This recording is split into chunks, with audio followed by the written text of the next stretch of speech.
I have no comment.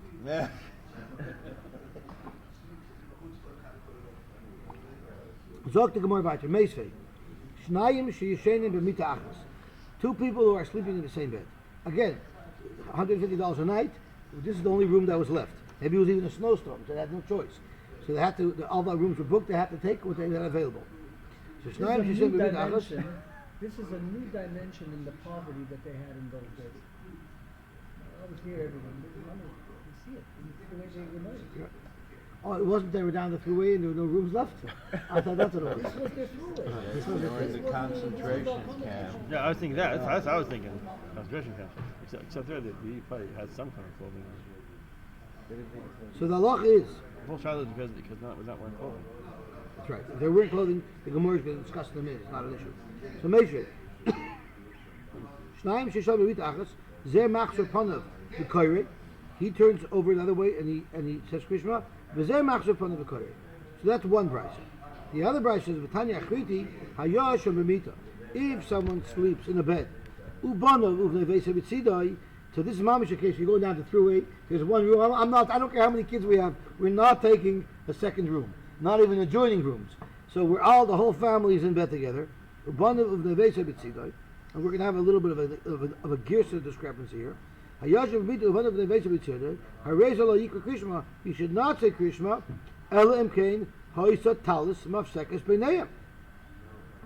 so you see it's not enough to turn the other way.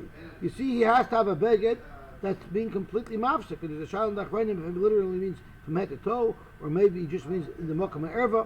But whatever the case is, you see you don't have that eitzah of zeh machshir panav b'koyrei, zeh machshir panav b'koyrei. Moyu banav of neibesei ktanim. If everyone are children, then it's mutter. So Zakmar Bishlam Rabbi Yosef, Bishlam according to Rabbi Yosef, who learns that there's a difference between a wife and everybody else. Loikasha, Haba Ishtoi, the bride that says Zeh Machshor Panav B'Koyrei, the Zeh Machshor Panav B'Koyrei is referring to his wife. And the bride that says you have to have a beged being mafsik, Haba Acher. El Shmuel, according to Shmuel, who said that Ishtoi is mutter and Kol Shek and everybody else, Kasha, how does he explain this machlokes in the bride is? Omelach Shmuel, Rabbi Yosef, Minicha. According to you, do you think it's any better? Well, Tanya, we have another brayso that says Hayashim b'mita. It's a shayla if this is the same brayso, if it's a different brayso. Hayashim b'mita, uvnei veisay b'mita. Lo yikari Krishma. He shouldn't say Krishma. Elam kain hayshet alisam afsekas b'neiam. So you see, you have a steer goof in the braysos. Elamai islach l'meimer. What are you going to have to say? Ishtoi Rabbi Yosef Tanohi. There's a machlokes Tanoim. If one can be in the same bed with his wife and be machshir panav and say Krishma, that's totally a machlokes Tanoim. No, l'dinami Tanoim. I can also learn that it's a machlokes Tanoim.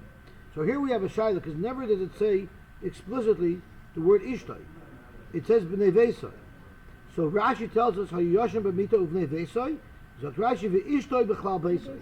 When it says b'nei veisai, it includes his wife, because otherwise you could say it's not his wife there. But if you look at Tosfos, Tosfos is Shnaim Sheishanim b'mita. I'm sorry, not there. The next one, Vatanya Yoshem b'mita. Pirish Rashi ishtoi b'chal beisay. But like here, I don't like that pshat. Chaded deloy ashkan ishtoi to mikri b'nei veisay. You never find that his isha is called b'nei veisay, and right here, Kivek is Mitzay in the Gemara that probably says that you do find isha's b'nei veisay. I didn't look it up.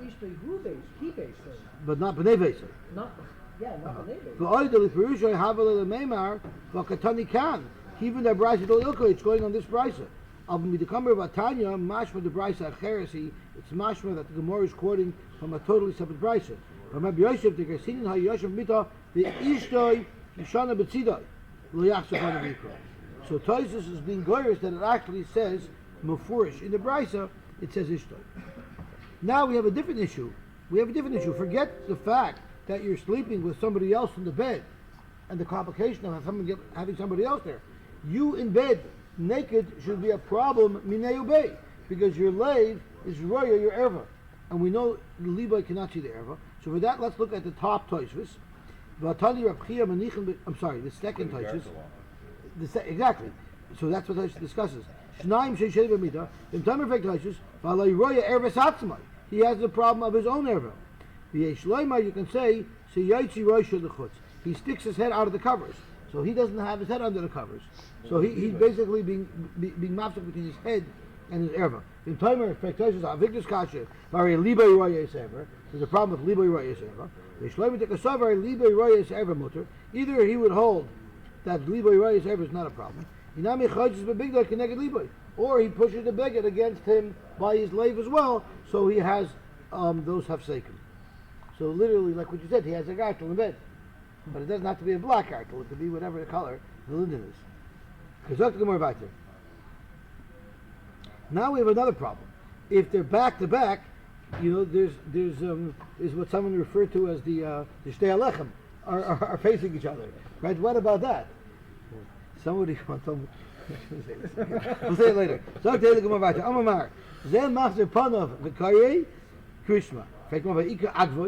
You have their backs are facing each other. Rashi says the nogi hadadi, they're touching each other because the Chaim Tzvi said it wasn't talking about sharing a king bed, it was talking about sharing a twin bed. This proves Rav Huna's point. The Omar Rav Huna agvois ein b'ha mishum erva. There is no problem of erva with your buttocks. Let's bring a right to Rav Huna from another place where we see that the back is not considered an erva. It is a isha yesheves. A woman may sit the koitza lachalasa aruma, even though she has no clothing. She's like Chaim said. You see the poverty. Even though she has no clothing, she's allowed to separate her challah. Why? Because if she's sitting down, you don't see her erva. But a man, his privates stick out, and because of that, he will not be able to make the bracha. But whatever it is, you see from here that agvais are not a problem of erva, because we're only worried about the erva in the front. So tomorrow you don't have a riot, because Tirgamar Rab Nachman by Yitzchak going to show you panah tuchas b'karka. If she's sitting on the karka, I'm not going to say it fancy, okay?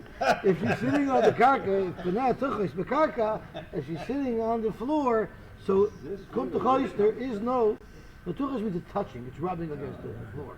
But if it's sitting on the floor, so anyway that's covered, and her other erva is covered as well, so there won't be a problem. But by a male, even if he's sitting on the floor, the other erva is not covered, and that's why it will be a problem. Amar Mar.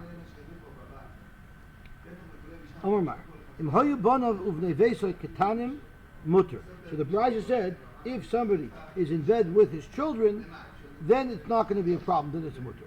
The atkama, until what age do we say that a child does not have an erva, and there won't be a problem saying Krishma when you're in bed with them? So to Gemara, a girl up to when she's 3 years old, when he's 9 years old, and Rashi says, where do those ages come from? So Rashi says, once the child is old enough, that the child can make biyah, it's called an erva, and you can no longer say Krishma in front of their erva. Ikadami, there are others who learn that Tenoikis bas yud aleph shana v'yemechad. We're talking about a Tenoikis who's 11 years old, and the boy who's 12 years old, of course, much more developed. But Idi they both agree that it's ad kedei shadayim nechaynu u'serch tzemeach. There has to be some development there. The question is, the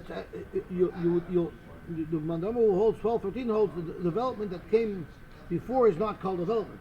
But everybody agrees that once the child is a gadol, a girl is 12 years old, and the boy is 13 years old, then no matter what, it's an erva, even without development, and it would be a problem saying Krishma.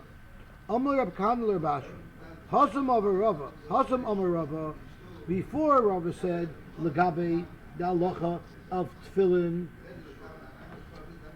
right? Shmuel said you can put tefillin under your pillow. There Rava said, halachas like Shmuel, afagav the tiyuf to the Shmuel. Hilchas HaKavasa the Shmuel. Rava said, even though we had a brisa that said, Keneged Shmuel, he passing like Shmuel, that you're allowed to put tefillin under your bed. Hachamai, what will be the halacha here? Are we going to paskin like Shmuel?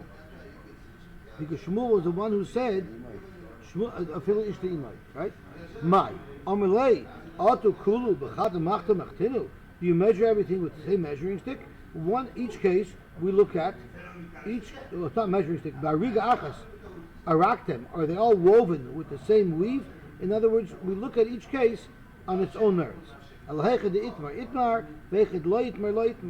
If it wasn't said in this case that Allah is like Shmuel, we don't assume that Allah is like Shmuel just because somewhere else we pass it like Shmuel. How about Sar Yoytei Bebigdoi? Mao. What if hair is sticking out? And what this is talking about is the Sar of the Mokum Erva. So the Rabbi Elephant explained, what if a guy is davening and he has a zipper open and some pubic hair is exposed? Is pubic hair a problem of erva that he shouldn't be able to say Krishma? Mahu, karaleh sar, meaning it's only hair, mabekach, it's not a big deal. So it wouldn't be also to say Krishma if there is some exposed pubic hair. Now, that's only if it's the hair itself. If the body part that has the hair on it is exposed, that's a whole different story. So we're talking about the hair itself. Omer Rabbi Yitzchak, tefach be'isha erva. Any tefach in an isha is an erva. And of course, this is a whole shaila. This is only a tefach of an isha that's normally exposed. And because of that, it's totally... It's a tefach of isha that she normally keeps covered. If it's exposed, it's a problem. So if there's a tefach of her face showing, or a tefach of her hand showing, it's not an erva. What do we do with the previous Gemara? She's making challah, naked. No, she was taking challah separately. She's taking, okay, fine. She's taking making challah. She was taking Whatever the case may be. She's So sitting on the ground. So the question, what about her own erva for herself? Yeah. I should make a bracha anyway. Is she making a bracha? It's saying she's been cover her conscious. erva. It's only saying she has to cover her erva in that Gemara. Maybe for herself, only her erva is a problem. But a tefach b'isha for herself is not a problem. The haraya, a singing, we're going to soon see, the kobish erva also, but it's not an erva for herself. So what I'm saying is, here it's saying a tefa of any area that's normally covered as erva. For somebody else. Okay. For somebody else. There it's saying only Probably. her makom erva. You're asking a very good question. I'm thinking, I might be wrong. I'm thinking, could be, for herself, only her makom erva is a problem. But for another person, any tefach of her body that's normally covered, that is now exposed, would be an erva. And of course the poskim discuss, because it would be different depending on what people do. And when it comes to covering hair, the Aruch HaShulchan, we're going to soon see about hair of Isha's erva, but the Aruch HaShulchan is a big makel, and he holds in places where women are not noig to cover their hair, whether they're right or wrong is irrelevant, but women walk around with uncovered hair, married women, according to Aruch HaShulchan, could be, it wouldn't be an erva. I don't think we're soymach on that. Amar Rabbi Yitzchak, tefach, I remember when I used to go to George's house with Yossi for Shabbos in Eretz Yisrael, so Yossi was very uncomfortable because he wouldn't bench if the hair wasn't completely covered, and if she sang Zmiris, he was freaked out. His wife sang Zmiris, he was freaked out. So I remember they used to have, so the Torah Doch the Sugya, Yossi said, Ein echnami, for you, since you couldn't condemn them, right? So he said, for you, who follows the psak of those that the women could sing Zmiris, for you it's taken out an ever. But for me, it's an ever. So they agreed to disagree, and it was Shalom al Yisrael. Zogt the more weiter. Amar Bitzak, Tevach the Isha erva. Tevach that's uncovered in the Isha that's normally covered is an erva. Lamai nafkuina. Oh, I should have waited for the Gemara. If it's listakulaba, if it's a question of looking at it, because you're not allowed to look at a woman who's not covered. V'amar b'sheishes lama mana hakosov tachshitin shebechutz im tachshitin shebefnim. When the Torah lists off the different things that were given to the Beis Hamikdash, they were taken from the Goyim. The Torah lists off the tachshitim like bracelets and earrings, which are visible on the outside. With tachshitim shebefnim are certain jewelry that women wore in the private places. Loy Malach to tell you, Kol Mistakel, the Etzbektana. It's funny, I have to stop for a second because of a Rashi. Why would someone wear jewelry in a place where it's not supposed to be seen? The whole part of jewelry, you want to show people you're dressed up. So Rashi actually tells us this. I'm just going to read Rashi. I just thought it was interesting. Rashi. Kumaz is a tfushal beis harechem. It's the shape of the beis harechem. So your ocean of noiseim, people would make that for their daughters. V'noikvin koisle beis harechem. They would actually pierce the women down there. They would pierce the women down there. Kederch shenoikvin asoznaim, just like we pierce women's ears. V'toichvin oisoi, and they would put this gold ornament there that was actually installed inside because she was pierced, so it was connected. Why did they do it? Kidei shelo yistakel emsharim. It was like a chastity lock, so to speak. But that's why they did it, because it's not really jewelry if no one's seeing it. Now, I can tell you, the jewelry of a woman are all the same. Meaning, even if you're looking at a part of a woman that's normally exposed, if she's usher to you, it's as if you're looking at the place of a woman that's her erva, which is completely covered. So if that's the case, why are you saying tefach sharisha erva? Like I've been looking, you're not allowed to look even at her hand. Never mind the tefach that's normally covered. Ella be'ishto krishma. We're discussing if it's his own wife and she has an area of her body not covered that's normally covered, you wouldn't be allowed to say krishma in front of her. Omar b'chista, shoik be'isha erva. The thigh of an isha is an erva. And right away everybody asks, why would we think shoik is any different than any other part of the body that's normally kept covered? Why did Reb Chisda need to speak this out? So Reb Elvin spoke at a couple of different reasons. The simplest reason was to tell you that dafka be isha, but the shoik by a man is not considered an erva. Shenemar, galei shoik, they expose. This is the right nusach. They expose their thigh. Every naharis. Let's see the pasuk inside. Techira chayim v'tach nekemach gali timosech chesbi shoivel gali shoik every naharis. Gali shoik rashes uchsiv basrei togel arvosech. So the next pasuk after that says tigal arvosech uchsiv tigal arvosech v'gam terech arposech. So you see that the thigh is considered an erva. Amar shmul kol be'ish erva. A woman singing, not speaking, but only singing is an erva. Shenemer ki koilech arev, your voice is sweet. U'marech nova, and you look beautiful. So you see they're equated. Rashis mishabeach, look, kra, bigavo. Since a woman's beauty is being described with her voice, shemami no taivahi, and that's considered an erva. Who says it's just singing? Could be speaking also. Rabbi Elephant spoke it out. I'm not sure what the raya is. Amar Absheshes, Sar Be'isha Erva, her hair is also Erva. Shenemer Sa'arech Ke'eder Izim. And the pasuk before it, it says that it's talking about how beautiful her body is, and it equates her hair with part of it. What does the Oracle Shulchan do with this last part? Again, only if it's not the derech to be covered. Only if it's not derech covered. And this is a very big shayla. And if it's not the derech for a woman's thigh to be covered the same way? Right. So there's I guess limitations to this cloth. But it's a good shayla. Omar Chanina, Anira Isi, I saw as Rebbe Shatalat Tefillah. I saw that he hung up his tefillin. He hung it on the hook, Rashi says. He hung it on the hook. Meisvei, how could Rebbe have done that? HaToilet Tefillah Yitul Lechayav. We know that if you hang your tefillin, they should hang your life. Dorshei Chamur Sharmu, those who darshan either a very difficult psukim to bring out unbelievable pratim, or Chamurs can mean beautiful drushes. Omer, they said, V'hoyu Chayecha Tuluyim Loch Mineged. In the Teichot it says your life will be hanging in front of you. That's referring to somebody Ze'at Toilet Tefillah. So how could Rebbe have done that? So Tmalakasha Hoba Ritzua Hoba Katzitza. If you hang it off the Ritzua and the bias is hanging down, swinging, that's not Bakavadik. That's where it says that it's an avla. But Hoba Katzitza, if you actually put the bias on the hook and the Ritzua hangs down, that wouldn't be a problem. The boy say Maloshna Ritzua Maloshna Katzitza. Usher, now those all they're both usher, so how could Rebbe have done it? Rebbe hung the tefillin bag, his tefillin bag, all the tefillin was in the bag, and he hung the tefillin up in the bag. Is that a chiddush? In the bag, why should it be a bezayis at all? No, that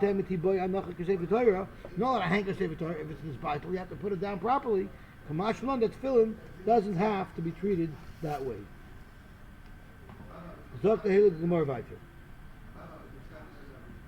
Omar Reb Chanina, Ani Ra'izis Rebbe, I saw Rebbe, this is already we're about to start doing more of a sensitive Gemara. It deals with bodily functions. I saw Rebbe, Shegihek, Gihek means he yawned, Ufiek meaning he burped, V'nis Atish and he sneezed, V'rok and he spit, Rashi says, on the ground. Umimashmish bebigdoi, and if he had a lice on him and he didn't want to be bit, he wouldn't flick it away with his finger, rather he would use his beged to pull it. That's how Rashi learns. Tosfos learns, interesting enough, that if his, let's see Tosfos, Mash bebigdoi, Pirush Rashi, laver kinah uktzosoi, to get rid of a mosquito who was going to bite him. Of a loy misatif, the next word is of a loy misatif, he wouldn't put on his beged. Rashi says him nafla talisa. If his talis fell off in the middle of the Shemona Esrei, he wouldn't put it back on. And Rashi learns there's two different halachas. For Verach Pirish the Chada Milsa, it's one thing. Pirish mimashnus bebigdoi. When it says mimash bebigdoi, it wasn't talking about a mosquito bite. It just means if his talis gone off center, he would adjust it shalatiba me'al roishay. But if it totally fell off, then he wouldn't put it back on. Sharahi avsaka in misatif, kivin shenafel lagamri. So Tosfos learns he wouldn't put his talis back on if it fell off completely, but he would readjust it. Really, if your talis falls off in the middle of Shemona Esrei, you should continue davening. But if it stares you because it's very uncomfortable to stand in front of everybody, not a talis to Nevada, you're allowed to bend down and pick it up because otherwise you won't be able to concentrate. And when he would yawn, he would put his hand on his chin to cover, Rashi says, to cover his big wide open mouth, so it should be more about covered. Someone who davens loud, he doesn't have too much amunah. You know why? Because he thinks Hashem can't hear him. If he raises his voice in tefillah, raise him in the via sheker. Hamegahek, which we said is yam, umefayek, which we said is burp. Hareza migasei ruch. That's disrespectful. Hamas atish b'tfilah. If one sneezes in his tefillah, simin ralo, it's a bad simin. The yesharm, there are those who hold nikr shehu mechur. It's nikr upon a person who does that he's not such a nice person. The sneezer. Harak b'tfilah, and we're soon going to see it might not mean sneezing. We'll see. Harak b'tfilah. If someone spits while he's davening, ki'ilu rak b'fnei melech. It's as if he spit in front of the king. So, in fact, from yawning and burping, it's not shver on the fact that we said Rebbe did it. If it comes up suddenly, you could say if it comes up suddenly, then it's not a novel. But to force out a yawn, sometimes the person forces out a yawn or forces out a burp, that would be usher. Al-Masadish kasha, because Rashi says sneezing can only come up with you can't voluntarily force yourself into a sneeze. So is sneezing a problem or not? It's not shver from Rebbe who sneezed to the Brachos who says you're not allowed to sneeze. Kan milamayla, kan milamata. Sneezing from your mouth is not a problem. Sneezing from the other area, which also leaves an after effect, a cloud, right? That's going to be a problem. Ha milsa avlali beirav hamnuna. This thing I learned. They use the same word for sneeze and for. Yeah, they're both considered sneezes. They're both sudden explosions. Involuntarily. Right. Hamis avlali beirav hamnuna. I learned this by Rav Hamnuna, but the kilali, it's worth it for me this limit kikula talmudoi. And what did I learn? Someone who sneezes in davening, it's a good simon. You know why? Because it feels good after you sneeze. Just like they're giving him a nachas that he had a good sneeze. It's a sign that they're going to do good things for him up there. How about spitting? Rebbe spit, and here the Brachos didn't know how to spit. It's not covered. If he was standing in the middle of davening, and something came up into his throat, So the halach is mavliya b'talisa. He should spit it out in his beged. Vim talis no. If he's wearing his own talis that day, he didn't borrow one from his friend. Then mavliya b'ksusoi. He should spit it into his turban. In those days, the turbans had like flaps that came down near his mouth. Ravina have a koy de Rav. A koy Rav Ashi. Ravina was standing behind Rav Ashi. His daman roik. He saw that he had roik. Paske lachayrei. He spit it up behind him. I guess he didn't want to spit it in front.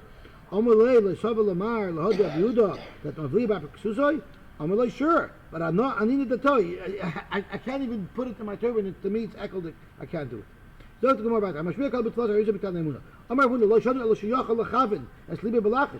have kavanah while davening low, then you're not supposed to do it loud. But if you're not able to concentrate when you're davening very low, and you need to be more yourself, then it will be mutter. In the tzibur you should be davening quiet. Of course, this is speaking about Shemona Esrei, not about Sukkot. Rabbi Abba was trying to avoid. Rabbi Abba wanted to make aliyah. Rabbi Yehuda was a Sato de Chusid, and he didn't want his Talmud to make aliyah. So because of that, Rabbi Abba was trying to avoid Rabbi Yehuda, so Rabbi Yehuda wouldn't tell him you're not allowed to go. Rabbi Abba he wanted to go to Eretz Yisrael. And Rabbi Yehuda he knew said, you may not go from Bavel to Eretz Yisrael. So he held that you were not allowed to go to Eretz Yisrael. But before he left, he still wanted to hear one last shiur from Rabbi Yehuda. So he said, I'm going to go wait outside to hear him, but I won't go inside so he won't see me. And then then I'll go. He saw Tana learning the following. If he was davening, and he was nesatish, and this means from below, so it let out a cloud of smoke that now is very uncomfortable to breathe. He should wait until it dissipates. And then the chayzu mispal, and then he continued davening. Ikodami, there are those who says a little different. And he felt it coming. So before it comes, then marchik lacharav dalet amos, you should move 4 amos away, misatish, and then the chayzu mispal. And this azal, if you're davening privately, if you're in the Bismillah, you can't do this because then it makes a spectacle. Voimer, and you say this following, because since anyway you can't daven. This is how you built our machines. You see what our busha is while we're alive. Is no better. That is what you say. And then and then you can continue with your Shemona Esrei where you left off. He told him, he said, if I came to Rabbi Yehuda Shir just to hear this halacha, it would have been good enough. What if he was lying in his talus, but he couldn't take his head out from under the covers because it was freezing cold? Imagine sukkahs, you're in the sukkah, it's freezing cold, you're under the cover. So the halacha is you could just squeeze the beged against your neck, the kari krishma. There are those who hold on your hearts, so your legs shouldn't see the erva. The Tanakama who says you only squeeze your neck, his heart's going to be exposed to his erva. The Tanakama would hold that's not a problem. Like Tais was quoted earlier, such a shita. What if you were walking through very smelly areas and you're saying Krishma? You can just cover your mouth and say Krishma. Like him, I swear. If Rabbi Yochanan told this to me directly, I would not listen to him. Again, the same halacha. Even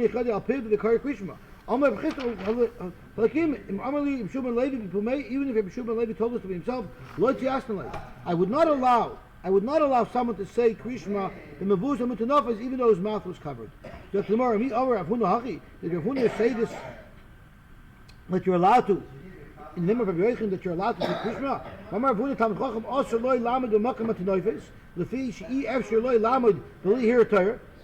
Tancham is not even allowed to be there. He's not even allowed to be there. So we'll just finish this. He doesn't allow you to stand stationary and remain in a mavus hamatunafis. But about it, if you have to walk through it, you're allowed to walk through it. So we'll stop there. The Daled Amos in the Besmedrash is the Daled Amos from when it's